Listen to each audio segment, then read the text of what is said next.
Israel, Iran మధ్య భీకర యుద్ధం కొనసాగుతుంది. ఈ విషయం మీ అందరికీ తెలిసి ఉంటది ఈ పాటికి.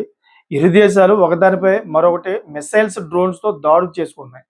సో, అమెరికా, ఇజ్రాయెల్ దాడులకు ప్రతీకారకంగా ఇరాన్ ఏకంగా 8 దేశాలలో ఉన్న యూఎస్ బేస్ క్యాంపులపై దాడులకు పాల్పడింది. సో, ఈ దాడుల నేపథ్యంలో ఇరాన్, యూఏఈ, జోర్దాన్, ఇజ్రాయెల్ దేశాలు తమ గగనతలాన్ని పూర్తిగా మూసివేశాయి. సో, దీనికి మన మంచు విష్ణుకి ఏమిటి సంబంధం మీరు అనుకుంటున్నారా? ఉంది. తాజాగా టాలీవుడ్ ప్రముఖ నటుడు 'మా' అధ్యక్షుడు మంచు విష్ణు షేర్ చేసిన ఒక వీడియో సంచలనంగా మారిందన్నమాట. మంచు విష్ణు తన ఫ్యామిలీని కలిసేందుకు దుబాయ్ వెళ్లారన్నమాట. అయితే దుబాయ్‌లోనే ప్రస్తుతం ఉన్న యుద్ధ వాతావరణాన్ని వీడియో తీసి తన అధికారిక సోషల్ మీడియా ఖాతాలో పోస్ట్ చేశారాయన.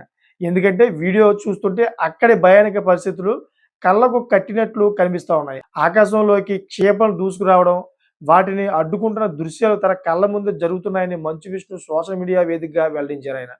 సో, ఆయన చేసిన వీడియో ప్రస్తుతం నెట్టెంట వైరల్ అవుతోంది. అయితే క్షిపణుల దాటికి తాము బస చేసిన ఇల్లు దద్దరిల్లిపోయిందని మంచు విష్ణు అన్నారు.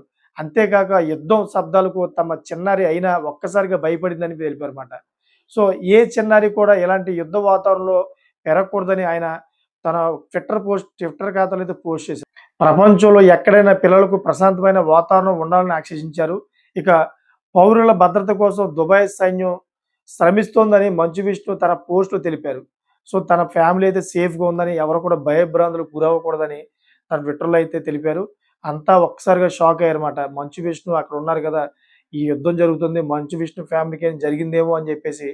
అసలే మంచు విష్ణు ఫ్యామిలీలోని ఈ మధ్యకాలంలో వివాదాస్పదాలు ఎక్కువైపోయి, ఈ మధ్యకాలంలో బాగా వాళ్ళ పరిస్థితి ఏం బాలేదన్నమాట. మళ్ళీ దుబాయ్‌లో మంచు విష్ణు ఫ్యామిలీకి ఏం జరిగిందని చెప్పేసి ఒకేసారి అందరూ కూడా షాక్ గురయ్యారన్నమాట ఆ వీడియో చూసి.